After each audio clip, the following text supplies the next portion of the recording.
Assalamualaikum warahmatullahi wabarakatuh.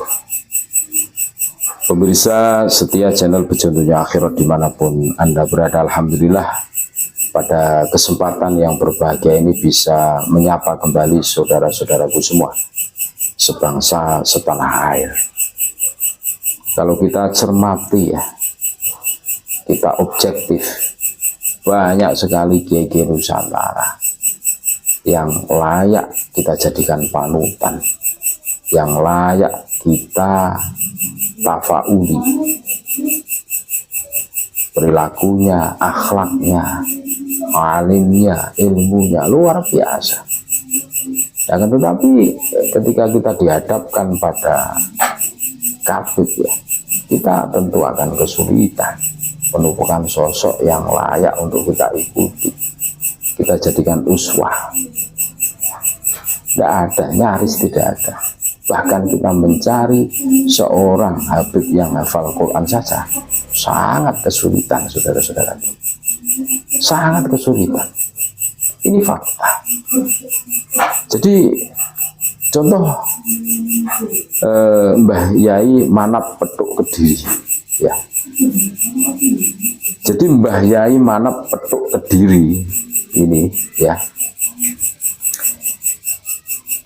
ini adalah sosok yang benar-benar patut kita teladani, uswah yang memberikan uswatun hasanah pada kita kan. Beliau sosok seorang yang betul-betul mahabbah, cinta bukan hanya implisit di mulut kepada guru-gurunya, zahiron wa batinan. Namanya mirip dengan nama Mbah Yai Manap Lirboyo. Mungkin maksud orang tua beliau itu tafaulan.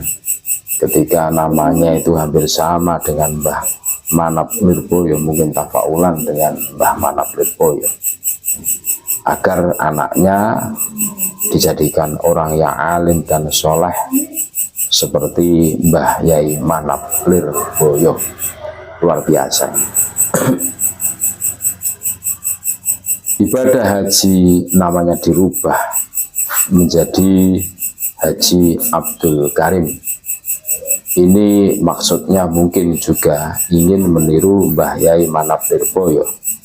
Setelah haji namanya diganti menjadi Haji Abdul Karim. Setiap ada undangan dari Lirboyo, ngajinya diliburkan. Ini karena beliau sangat menghormati para masyayikh Lirboyo.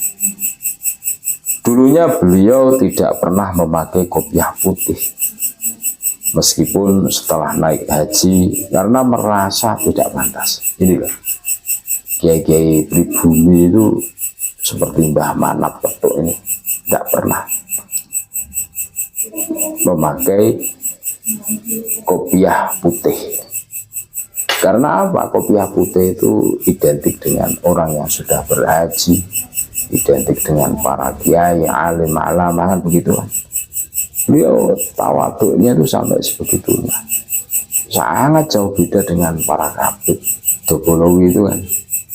Iya, tidak bisa ngaji tapi dandanannya kayak sufi, kayak alim-alamah, terus namanya itu di depan ditambahi Al-Habib, Al-Kutub. Wah, ngeri kan, sehingga bisa mempengaruhi orang kan.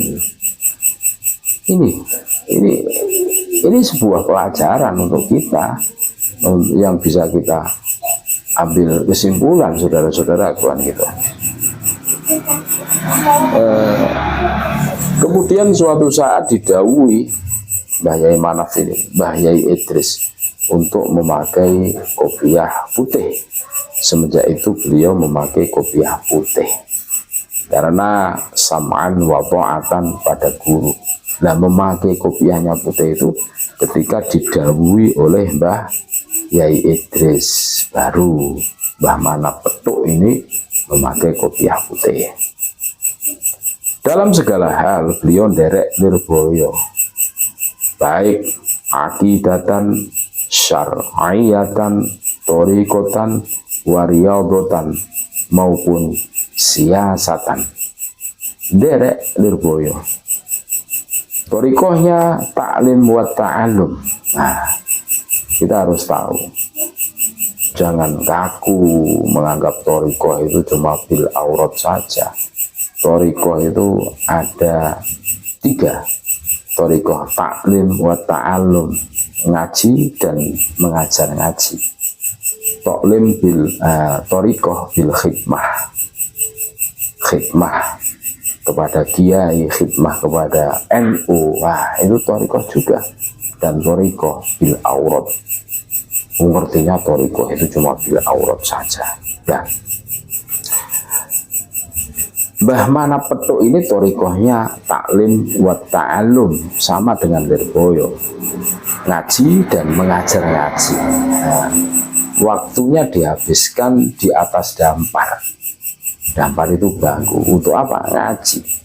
Satu hal yang istimewa, beliau kalau ngaji nggak pernah angop. Lah, makanya angop itu mintala ibis syaiton. Nah, ada ulama yang mengatakan seperti itu. Jadi angop itu salah satu permainannya setan. Jadi orang yang angop itu, yaitu berarti dimainkan oleh setan. Nah, ini Mbah Manap ini salah satu kelebihan beliau, keistimewaan beliau itu kalau ngaji tidak pernah angop. Beliau dulu juga pernah riyadhah ngerawat. Nah, ngerawat itu tidak makan nasi putih, makannya polo kependem, kan itu kan, umbi-umbian, sayur-sayuran, tidak makan yang bernyawa. Ngerawat kan. Derek riyadhahnya Mbah Yai Marzuki. Mbah Manap Petuk menjalani puasa dahr atau puasa naun, puasa dahr, puasa naun hingga akhir hayatnya, puasa terus menerus. Jadi puasa dahr itu terus menerus ya, naun, ya kan? Itu dalam 1 tahun liburnya cuma 5 hari. Idul Fitri, Idul Adha, terus 3 hari tasyrik, tanggal 11, 12, 13, kan itu kan. Itu loh, luar biasa itu. Hingga beliau sedo. Nah, puasa sunnah 9 tahun, dan beliau melakukan puasa sunnah 9 tahun. Tujuannya apa kok 9 tahun? Nah, ini ada klasifikasinya. 3 tahun untuk nirakati anak keturunan, nah 3 tahun untuk nirakati santri, 3 tahun untuk nirakati masyarakatnya. Dalam hal aspirasi politik, beliau selalu derek arahan para masyayikh, bahkan mendukung sepenuhnya apa yang menjadi aspirasi para masyayikh, baik itu pileg, pilpres, dan sebagainya. Satu hal yang sangat terkesan dari sosok Mbah Yai Manap Petuk, wajahnya bercahaya, pantulan cahaya ilmu dan keikhlasan yang tersambung kepada guru-gurunya. Mudah-mudahan bermanfaat. Terima kasih. Tetap NKRI harga mati, Nusantara milik kita. Assalamualaikum warahmatullahi wabarakatuh.